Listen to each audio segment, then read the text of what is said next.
कोई ना। 5P math classes में मैं यशपाल सिंह आपका स्वागत करता हूं। देखिए, आज हम आपकी नई प्रश्नावली 8 त्रिकोणमिति का परिचय पढ़ने जा रहे हैं, है ना। बहुत इम्पोर्टेंट प्रश्नावली है, बहुत अच्छी प्रश्नावली है। इसको थोड़ा गौर से समझना पड़ेगा, गौर से सुनना पड़ेगा, क्योंकि अब तक हम जो भी बातें पढ़ रहे थे वो पिछली कक्षाओं से रिलेटेड थी, जुड़ी हुई थी, है ना। कुछ भाग पिछली कक्षा से जुड़ा हुआ था। अब एकदम नया शब्द देखने को मिलेगा, त्रिकोणमिति, है ना। तो इसलिए ये प्रश्नावली कहते हैं कठिन है, नहीं कठिन है। ढंग से सुनोगे, ढंग से समझोगे, एकदम सरल लगेगी। कठिन इसलिए महसूस होती है कि इसको पहली बार पढ़ रहे हैं, एकदम डायरेक्ट से आ गया है त्रिकोणमिति। अब तक की जो सब बातें पढ़ रहे थे वो पिछली कक्षा से कुछ ना कुछ जुड़ा हुआ था, पहली बार देखने को मिल रहा है, इसलिए थोड़ा सा लगेगा। लेकिन ढंग से सुनोगे, समझोगे, बेहद सरल प्रश्नावली है और कम से कम 8-9 नंबर की बोर्ड एग्जाम में पूछी जाती है। और ध्यान रखना, 8 प्रश्नावली क्लियर हो जाएगी तो ही 9 समझ में आएगी। यदि 8 नहीं आई समझ में तो फिर 9 को भी भूल जाओ, है ना। हर रोज क्लास लेनी होगी आपको तो निश्चित तौर पर समझ में आएगी। देखिए, अब हम टॉपिक चालू करते हैं अपना, त्रिकोणमिति का परिचय। हमें 10वीं क्लास में केवल और केवल परिचय बताया गया है, इसका विस्तारित रूप आगे जाके अगली कक्षाओं में बताया गया है ना। केवल अभी तो परिचय बताना है, हकीकत में त्रिकोणमिति होता क्या है ये बताना है, और इसको आगे पढ़ते ही रहते हैं। यदि आप कक्षा 11वीं में मैथ साइंस लेते हैं तो इसका प्रयोग बहुत ज़्यादा देखने को मिलेगा, है ना। देखिए, त्रिकोणमिति, पहले त्रिकोणमिति शब्द को मैं देखूं, त्रिकोणमिति का मतलब क्या है। त्र का मतलब क्या है? 3। त्र का मतलब क्या है? 3 कोण, 3 कोण, है ना। और मिति का मतलब होता है भुजा। 3 कोण और 3 ही क्या? भुजा। मैं शाब्दिक अर्थ बताने की कोशिश कर रहा हूं यहाँ त्रिकोणमिति का। त्रिकोणमिति में त्रि का मतलब 3, कोण का मतलब कोण, मिति का मतलब होता है भुजा। तो 3 कोण और 3 भुजा, तो 3 कोण और 3 भुजा किसमें होती हैं? त्रिभुज में होती है। ये बात निश्चित है, पहले पढ़ चुके हैं। तो 3 कोण और 3 भुजा त्रिभुज में होती हैं। तो त्रिभुज के कोण और भुजा के मध्य में जो संबंध होता है, त्रिभुज के कोण और भुजा के मध्य में जो संबंध होता है उसको क्या बोलते हैं? त्रिकोणमिति बोलते हैं। क्या बोलते हैं? त्रिकोणमिति। तो आप सबसे पहले हेडिंग लिखो, त्रिकोणमिति।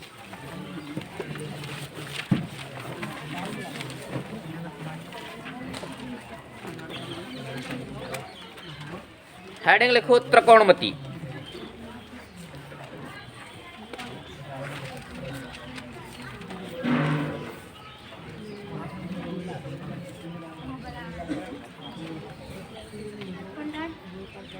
लिखो, लिख ली हेडिंग? लिख ली। आगे लिखो इसमें, गणित की वह शाखा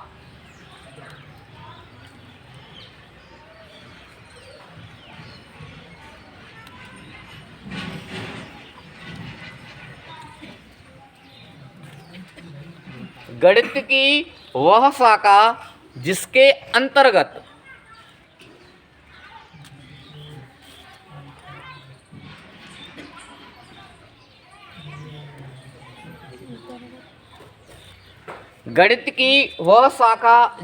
अंतर्गत त्रिभुज की भुजाओं और कोणों के मध्य, त्रिभुज की भुजाओं और कोणों के मध्य, त्रिभुज की भुजाओं और कोणों के मध्य संबंध का अध्ययन किया जाता है। त्रिभुज की भुजाओं और कोणों के मध्य संबंध का अध्ययन किया जाता है, उसे त्रिकोणमिति कहते हैं। उसे त्रिकोणमिति कहते हैं। देखिए, एग्जाम में कभी परिभाषा पूछी नहीं गई है, लेकिन हम पढ़ रहे हैं तो इसका मतलब तो पता होना चाहिए। जी, कहाँ से? संबंध का अध्ययन किया जाता है उसे त्रिकोणमिति कहते हैं। ठीक है, तो त्रिभुज की भुजा और कोणों के मध्य जो संबंध बनेगा उसका अध्ययन करेंगे तो हम उसी को क्या बोलेंगे, त्रिकोणमिति कहते हैं। अब देखिएगा, यहां हम त्रिभुज की बात कर रहे थे ना, तो त्रिभुज क्या होता है या कैसा त्रिभुज होता है, समकोण त्रिभुज लेते हैं, केवल और केवल समकोण त्रिभुज लेते हैं। यहां ये ध्यान रखना, केवल और केवल कैसा त्रिभुज, समकोण त्रिभुज। तो समकोण त्रिभुज का अर्थ जानते हैं, ऐसा त्रिभुज जिसका कोई एक कोण समकोण हो वह क्या कहलाएगा, समकोण त्रिभुज। मैं कहूं ये कोण समकोण, अर्थात ये कोण कितने डिग्री का हो गया, 90 डिग्री का, तो इसको क्या है, कैसा त्रिभुज हो गया, समकोण त्रिभुज, जिसको मैं नाम दे दूं ABC, जिसमें कोण B कैसा है, 90 डिग्री का है। यह ध्यान रखना, त्रिकोणमिति के अंतर्गत केवल समकोण त्रिभुज लेते हैं। ठीक है, अच्छा, समकोण त्रिभुज जहां आया है वहां पाइथागोरस प्रमेय आएगी, ये विशेष ध्यान रखना। यहां समकोण त्रिभुज आ रहा है, वहां कौन सी प्रमेय, पाइथागोरस प्रमेय। और पाइथागोरस प्रमेय 6 प्रश्नावली में थी, आपके सिलेबस से हटा दी गई है, इसलिए हमने लिखा ही नहीं है वहां, है ना। अब समझो यहाँ पाइथागोरस प्रमेय होती क्या है। पाइथागोरस प्रमेय, तो पाइथागोरस प्रमेय कहती है कि समकोण त्रिभुज में बड़ी भुजा का वर्ग शेष दो छोटी भुजाओं के वर्गों के योग के बराबर होता है। 8वीं और 9वीं क्लास में आप पढ़ के आए होंगे कुछ थोड़ा थोड़ा, है ना, कि समकोण त्रिभुज में बड़ी भुजा का वर्ग शेष दो छोटी भुजाओं के वर्गों के योग के बराबर होता है। तो पहले आप पाइथागोरस प्रमेय हेडिंग लिखो, है ना। ये 6 प्रश्नावली से हट गया था तो लिखा नहीं पाया हमने, 6 में बाकायदा सिद्ध करना बताया गया था, लेकिन अब हट गया सिलेबस से, सो नहीं पढ़ाया गया है। हेडिंग लिखो पाइथागोरस प्रमेय।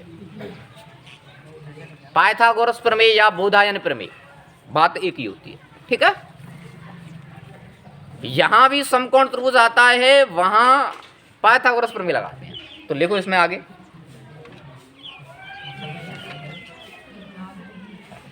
इस प्रमेय के अनुसार, इस प्रमेय के अनुसार, इस प्रमेय के अनुसार किसी भी समकोण त्रिभुज में, किसी भी समकोण त्रिभुज में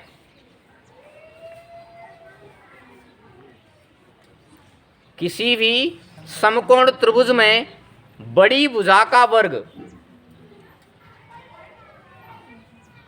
बड़ी भुजा का वर्ग शेष दो छोटी भुजाओं के, शेष दो छोटी भुजाओं के वर्गों के योग के बराबर होता है। शेष दो छोटी भुजाओं के वर्गों के योग के बराबर होता है। समकोण त्रिभुज में बड़ी भुजा का वर्ग शेष दो छोटी भुजाओं के वर्गों के योग के बराबर होता है। यहाँ जैसे मैं कहूँ ये बड़ी भुजा है, तो इस भुजा का वर्ग शेष दो छोटी भुजाओं के वर्गों के योग के बराबर होगा। ये पाइथागोरस प्रमेय का कथन है ना। आपसे उस दिन टेस्ट में पूछ लिया गया था थेल्स प्रमेय का कथन लिखो, तो ये कथन है। ऐसी पाइथागोरस का 1 नंबर में पूछा जाए तो यही लिखना पड़ेगा कि समकोण त्रिभुज में बड़ी भुजा का वर्ग शेष दो छोटी भुजाओं के वर्गों के योग के बराबर होता है। अब देखिएगा समकोण त्रिभुज में ये बात समझ लेना बहुत जरूरी है जो अब बताने जा रहा हूं। कौन बड़ी भुजा होती है, कौन छोटी भुजा होती है ना। ध्यान रखना, ये 90 डिग्री का कोण है, तो 90 डिग्री के जस्ट सामने भुजा होगी, वो सबसे बड़ी भुजा होगी और इसको क्या बोलते हैं, कर्ण बोलते हैं। क्या बोलते हैं, कर्ण बोलते हैं, है ना। देखो अभी यार प्रश्न करेंगे तो सबसे बड़ा कंफ्यूजन पैदा इसी बात को लेकर वो होता है कि कौन कर्ण है, कौन लंब है और कौन आधार है। ढंग से सुन लोगे तो कोई दिक्कत नहीं आएगी। ठीक है, 90 के जस्ट सामने सबसे बड़ी भुजा होगी, वही क्या होगी? कर्ण होगी। यदि मैं तीन त्रिभुज की तीन भुजाएं लिख दूं और पूछा जाए कि कर्ण कौन सा है, तो सबसे बड़ी होगी, वही क्या होगी? कर्ण होगी। ठीक है। अब देखो, यदि मैं इस कोण से बात की जाए, इस कोण को देखते हुए बात की जाए, ये कोण है ना, सी कोण है ना, या फिर मैं इसको यहां प्रयोग में लेंगे थीटा। क्या लेंगे? थीटा बोलते हैं इसको, शुद्ध थीटा है ना। क्या बोलते हैं? थीटा होता है, तो थीटा बोल लेते हैं, कुछ भी कह लो, कोई दिक्कत नहीं। अच्छा, ये जरूरी नहीं है थीटा ही लें, आप कोण सी भी बोल सकते हो, है ना। ये सी है ना, सी, कोण सी बोल सकते हो। तो ध्यान रखना, थीटा के जस्ट सामने जो भुजा होती है उसको क्या बोलते हैं? लंब। कैसे पहचानेंगे? ये थीटा है, थीटा के जस्ट सामने भुजा होगी, वो क्या होगी?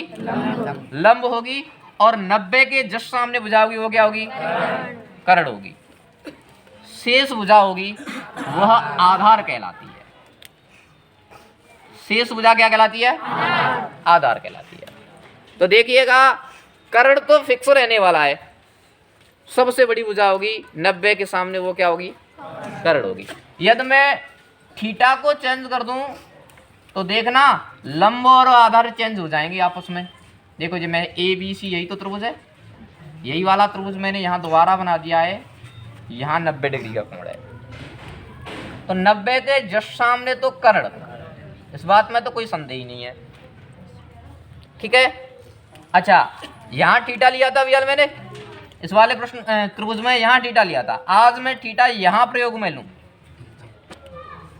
तो बात तो वही ध्यान रखनी है आपको जो मैंने अभी हल बताई थी कि थीटा के जस्ट सामने कौन होता है? आज थीटा यहाँ हो गया तो इसके जस्ट सामने लंब, तो ये भुजा क्या हो जाएगी? लंब। और शेष भुजा क्या कहलाती है? आधार कहलाती है। बोलो, इतनी सी बात समझ में आई? पहले त्रिभुज में ये क्लियर करना जरूरी है, कौन लंब है, कौन आधार है, कौन कर्ण है। कर्ण के लिए 90 के जस्ट सामने कर्ण, थीटा के जस्ट सामने, या थीटा यहाँ है तो यहाँ लंब हो जाएगा, थीटा यहाँ है तो यहाँ लंब हो जाएगा। शेष भुजा क्या कहलाएगी?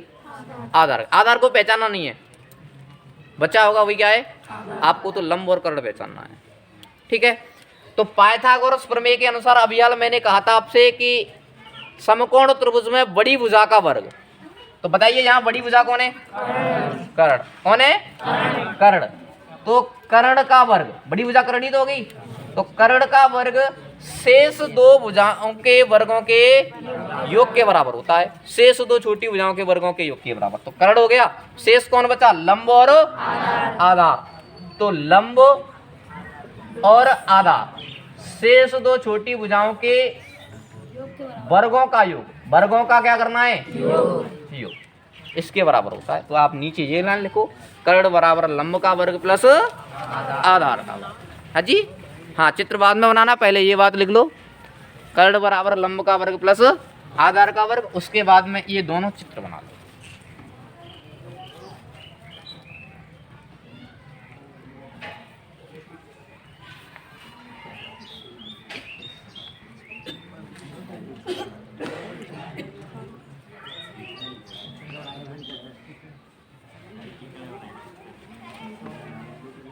अच्छा, सभी विद्यार्थियों को ये बात क्लियर हो गई होगी, लंब आधार कर्ण है ना, 90 के जस्ट सामने कर्ण, थीटा के जस्ट सामने लंब, शेष भुजा क्या कहलाती है? ये दोनों चित्र बना लो आप।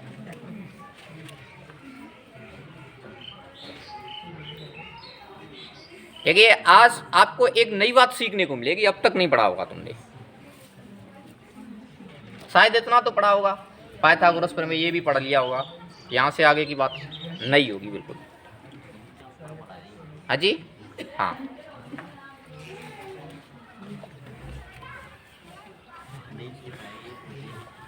जी, हाँ,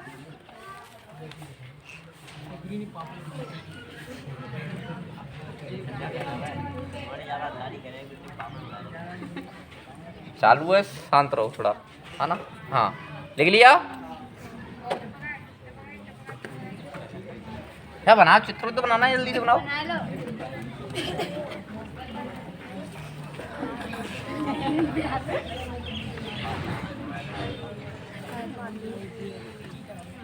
देखिएगा, अब गौर से सुनना कुछ। अब त्रिकोणमिति में हम यहाँ पढ़ते हैं त्रिकोणमितीय अनुपात। त्रिकोणमितीय अनुपात देखते हैं। अच्छा, त्रिकोणमिति का मतलब क्या है? त्रिभुज की भुजाओं और कोणों के मध्य का संबंध। ठीक है, तो देखिएगा, अब इनकी भुजाओं का अनुपात देखेंगे तो वही क्या कहलाएगा? त्रिकोणमितीय। त्रिकोणमिति के अंतर्गत अनुपात देखेंगे, वही क्या कहलाएगा? अनुपात। अब देखो, यहाँ तीन बातें हैं, लंब, आधार और कर्ण। अच्छा, त्रिकोणमितीय अनुपात कितने होते हैं? 6 होते हैं। चलो अच्छी बात है, जानते हैं 6 ही क्यों होते हैं, 5 क्यों नहीं होते हैं, और 7 क्यों नहीं होते हैं? अच्छा, नियम है, देखो क्यों होते हैं, हम देखेंगे, है ना। देखो, कोई दिक्कत नहीं है, आपने अच्छा बताया 6 ही होते हैं, लेकिन हम ये बताएंगे 6 ही क्यों होते हैं, 5 क्यों नहीं होते हैं, 7 क्यों नहीं होते हैं, है ना। तो देखिए, बात है नहीं, अनुपात की बात कर रहा था, तो मैं लंब के साथ में अनुपात देखूं तो एक तो ये देख सकता हूं लंब बटे कर्ण,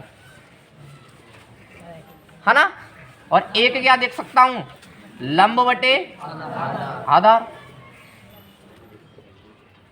ठीक है, आधार के साथ में अनुपात देखूं तो 2 बन जाएंगे, आधार बटे कर्ण और आधार बटे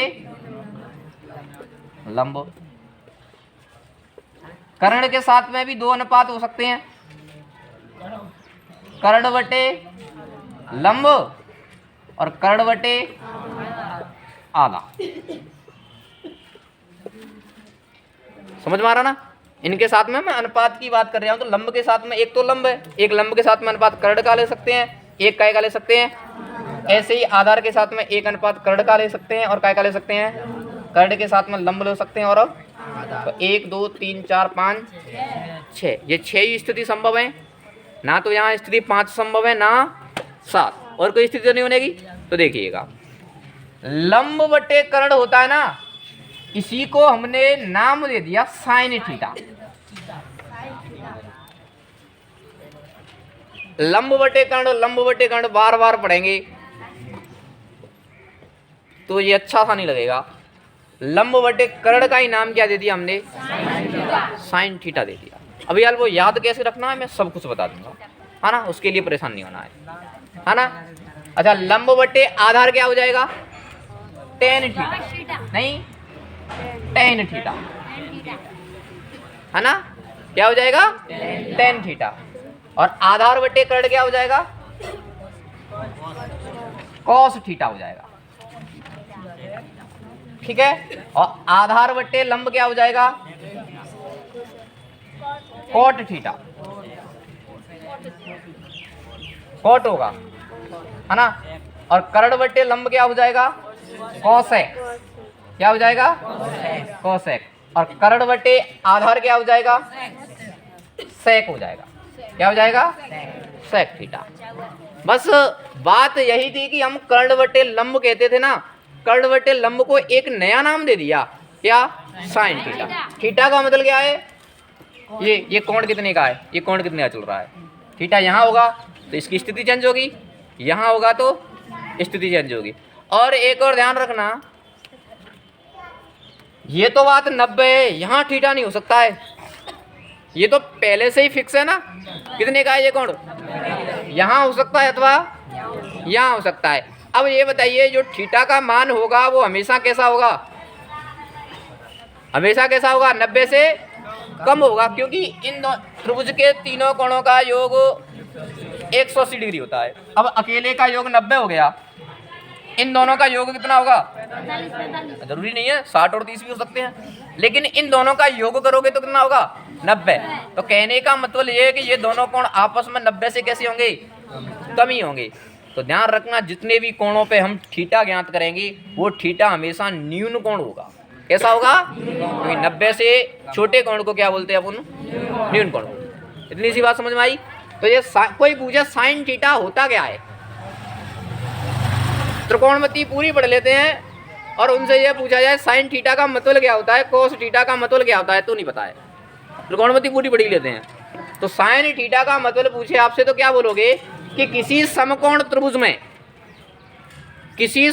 त्रिभुज में थीटा न्यून कोण के लिए, या ऐसे बोल दो किसी समकोण त्रिभुज में लंब और कर्ण का अनुपात क्या कहलाता है? Sine theta. किसी समकोण त्रिभुज में ही पढ़ रहे हैं, लंब और कर्ण का अनुपात क्या कहलाता है? Sine theta. इसी प्रकार टेन थीटा को लंब और आधार का अनुपात क्या कहलाता है? Tan theta. आधार और कर्ण का अनुपात क्या कहलाता है? कोस थीटा कहलाता है। ये इनका मतलब है, शाब्दिक अर्थ है। बात समझ में आई? 6 ही क्यों होते हैं ये बात समझ में आई? 5 क्यों नहीं हुए, 7 क्यों नहीं हुए? क्योंकि स्थितियां कितनी बन रही हैं यहाँ? 6। बस इनको ऐसे नाम दे दिया है। लंब बटे कर्ण का नाम साइन थीटा बोल दिया है, लंब बटे आधार का नाम टेन थीटा बोल दिया है, आधार बटे कर्ण का मतलब कोस थीटा बोल दिया है।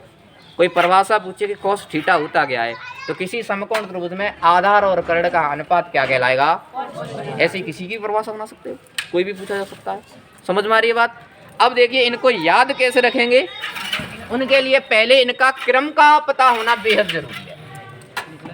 इनके क्रम का पता होना जरूरी है। क्रम पता होगा तो कोई दिक्कत नहीं आएगी, ठीक है ना? देखो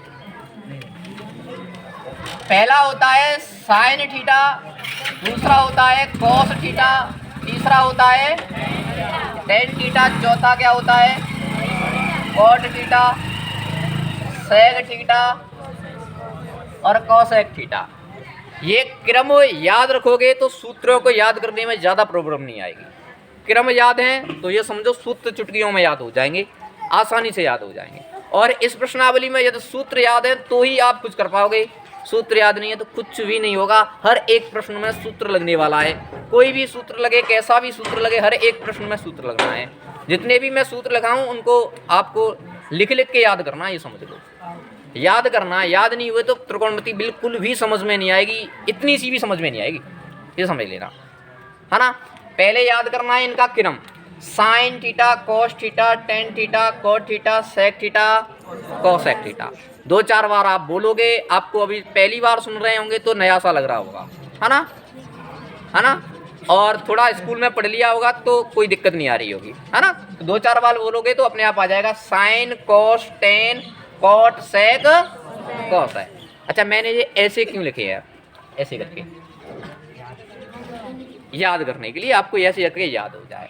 तो देखिएगा साइन का उल्टा कोसेक होता है। साइन का उल्टा क्या होता है? अच्छा ये ऐसे क्रम से लिख लेंगे तो कोई दिक्कत नहीं आएगी तुम्हें। तो साइन का उल्टा, उल्टे को अपोजिट को कैसे लिखते हैं? 1/cos theta. तो साइन का क्या बन जाएगा? एक सूत्र 1/cos थीटा। जब साइन का उल्टा कोसेक होता है तो कोसेक का उल्टा क्या होगा? साइन। तो फिर इसको क्या लिख लेंगे? 1/sin theta. बोलो बात समझ में आई? सही बात समझ में? जब साइन का उल्टा क्या होता है? कुछ भी नहीं ढूंढना है आपको। मैंने क्या बोला? क्रम से लिख लो, साइन, कोस, टेन, कोट, सेक, कुछ भी तो नहीं ढूंढना है, अपने आप दिख रहा है। साइन का उल्टा कौन है? कोसेक। और कोसेक का उल्टा क्या हो जाएगा? तो बताइएगा कोस का उल्टा कौन होगा? सेक। तो क्या लिख लेंगे? 1/sec theta. फिर सेक का उल्टा कौन होगा? एक दूसरे के अपोजिट होंगे, क्या हो जाएगा? 1/cos theta. और टेन का उल्टा कौन होगा? Cot theta. तो क्या लिखेंगे? 1/cot theta. और कोट का उल्टा क्या होगा? Tan theta. पहले तो ये कितने सूत्र बने गए? 6। कितने बने गए? 6। और ये बताओ 6 के 6 याद हो गए साथ ही साथ? क्या करना है? कुछ नहीं, साइन, कोस, टेन, कोट, सेक, कोसेक। साइन का उल्टा कोसेक, कोसेक का उल्टा कोस का उल्टा सेक और सेक का उल्टा टेन का उल्टा कोट और कोट का उल्टा। इतनी सी बात समझ में आई? तो पहले आप इनको लिखो।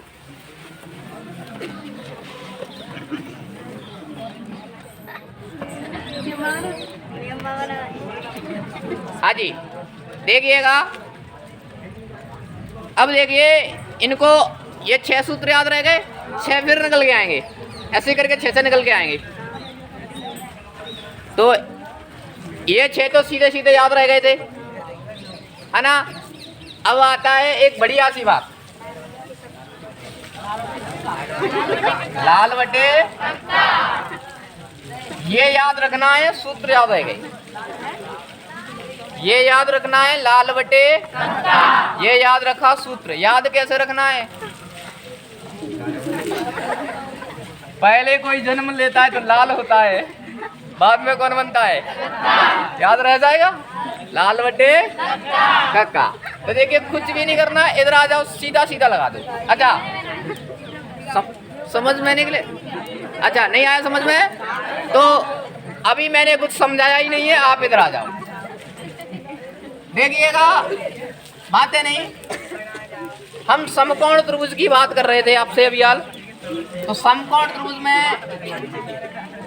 ABC, अरे शांति बना रखो, देखो बहुत मजा आएगा, पहले शांति बना रखो क्योंकि एक नई बात सीखने को मिलेगी, इसलिए धैर्य बना रखें। ये कोण समकोण होता है, मैंने आपसे कहा था कि 90 के जस्ट सामने क्या होता है, कर्ण होता है। मानो मैंने यहाँ थीटा मान लिया, तो थीटा के जस्ट सामने क्या होता है, लंब, और शेष भुजा क्या कहलाती है, आधार कहलाती है ना। और हम भारतीय क्या सोचते हैं कि शॉर्ट में हो जाए कुछ काम तो ज्यादा बेहतर है, तो इसीलिए कर्ण को क्या लिखेंगे, के, और लंब को क्या लिखेंगे, आधार को क्या लिखेंगे, ए लिखेंगे। तो एल, के और ए का मतलब समझ आ रहा है, एल का मतलब लंब होगा, के का मतलब कर्ण होगा, और ए का मतलब आधार होगा। तो सिंपल सिंपल सी कहानी है, ऐसे ही आप याद करें, आप भी ऐसे ही जैसे मैं बता रहा हूं ना, ऐसे ही करके लिखें तो जल्द याद हो जाएगा। पहला उठाओ, कुछ नहीं करना है, एल बटे के, एल का मतलब लंब और के का मतलब लंब बटे, दूसरा उठाओ, दूसरा आ जाएगा, आधार बटे कर्ण, तीसरा उठाओ, तीसरा आ जाएगा। सिंपल सिंपल सी कहानी है, कुछ किया अलग नहीं किया, बस तो ये बात बता रहा हूं मैं, ऐसे ये ध्यान रखना है, क्रम से लिखना जरूरी है पहले। और लाल बटे कक्का, पहला एल बटे के, दूसरा ए बटे के, तीसरा एल बटे ए। इतनी सी बात समझ में आई सभी का, क्लियर यहाँ तक। अच्छा अभी यार हमने देखा था टेन का उल्टा कौन होता है, कॉट। कॉट का उल्टा कौन होता है, टेन, टेन का उल्टा कॉट। तो कॉट ज्ञात करना है तो टेन का क्या कर देंगे, टेन का मान क्या है, लंब बटे, तो इसका क्या हो जाएगा, आधार बटे। आपको 3 याद रखने हैं, 3 वैसे ही निकल जाएंगे, है ना। ये पूरी प्रोसेस अंत तक चलती रहेगी, है ना। अब देखो हमें पता है कोस का उल्टा कौन होता है, सेक।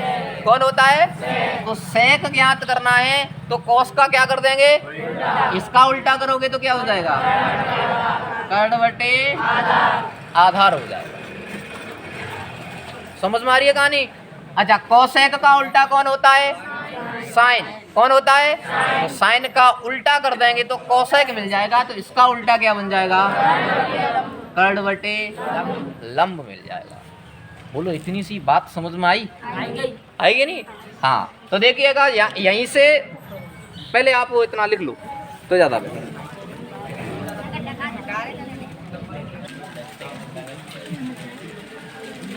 देखिएगा यहाँ से 2 इंपॉर्टेंट सूत्र और निकलते हैं। अरे बात है नहीं, देखिए मैं इधर बताऊं, टेन थीटा बराबर होता है sine theta upon cos theta. नहीं देख रहा, क्यों, अभी अंधेरा नहीं हुआ है, देखो गौर से देखो। अच्छा फोन में भी दिख रहा है साफ साफ, तो एंगल बना के बैठा करो। हाँ टेन थीटा बराबर क्या होता है, साइन थीटा अपॉन। अब ये कैसे होता है, देखो गौर से देखना, साइन थीटा का मतलब क्या होता है, एल बटे के, एल बटे के बटे कॉस थीटा का मतलब क्या होता है? ए बटे के। तो के से के क्या होगा? दूसरे से चौथा पद कट जाता है। तो देखना क्या बचेगा, मैं यहाँ लिखूं क्या बचेगा?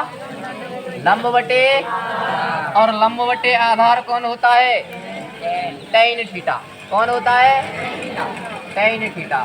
तो आपको ये सूत्र याद रखना है, tan थीटा बराबर sin थीटा बटे cos थीटा। tan थीटा बराबर sin थीटा अपॉन, अच्छा फिर मैं इसको लिखूं cot थीटा। तो बताओ cot थीटा क्या होगा? tan का क्या होता है? उल्टा होता है। क्या होता है?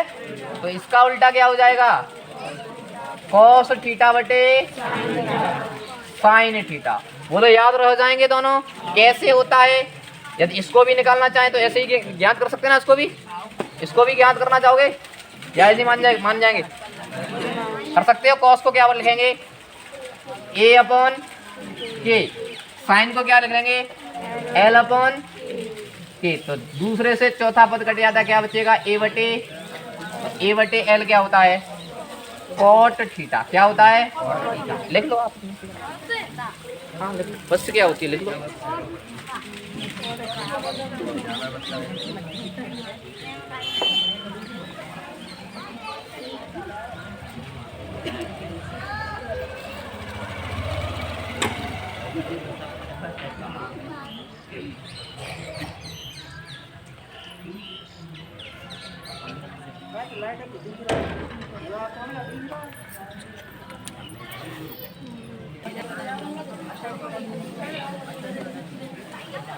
देखिएगा, एक और बात आपने देखी होगी, बात है नहीं, एक दूसरे का अपोजिट का गुणा करते हैं तो गुणा करने के बाद में कितना आता है?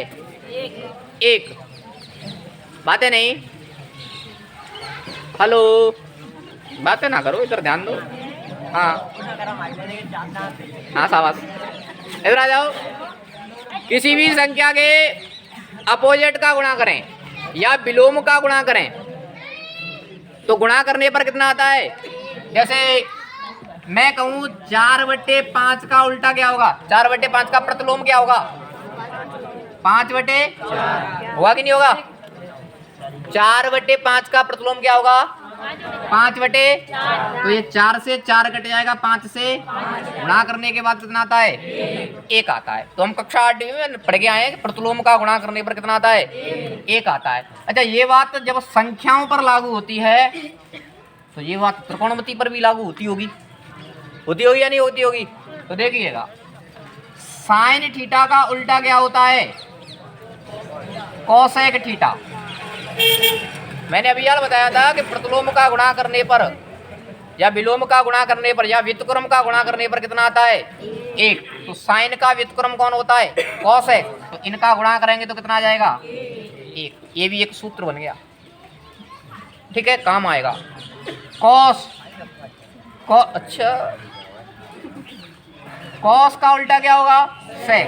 तो कॉस का सेक से गुणा करेंगे तो कितना आ जाएगा? 1 आ जाएगा। कितना आ जाएगा? ऐसे ही टेन का कोट से गुणा करेंगे तो कितना हो जाएगा?